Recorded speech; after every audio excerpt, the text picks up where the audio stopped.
ហើយនេះទីខេងជាខេងសរុបទាំងអស់49ក្បាលដែរ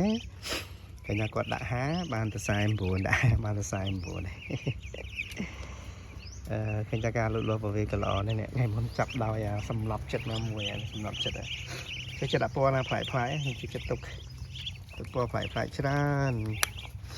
នេះច្រើនស្អាតហើយនេះពូជទាខេងដែលគាត់បានទិញពីយើងបានខែនេះ5ខែហ្នឹងគាត់ទិញមកណាទ្រាំតែគាត់មានទំនុកចិត្តមួយយើងនេះស្អាតស្អាតស្អាតណាស់លោកអើយនេះ2 4 6 7ក្បាលមេ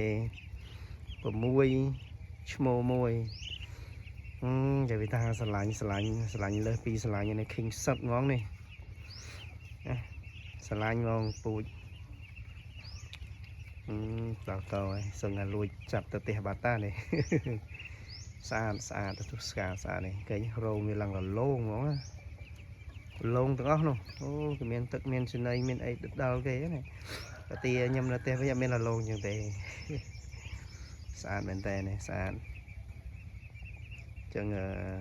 យើងនឹងប្រមូលពងដូចជាយើងអាចនឹងទិញពងពីគាត់ទៅភ្ជួសបន្ថែមអាចយើងទិញពងឲ្យគាត់ចិញ្ចឹមទៅយើងទិញពងហើយពងក្នុងតម្លៃចរចាកូនគាត់ញ័រកូនគាត់នេះកូនយកពីយើងមកដែរទិញ50ក្បាលសល់49ក្បាលអូខេវីដេអូមានតែប៉ុណ្្នេះឯងអរគុណច្រើនជម្រាបលា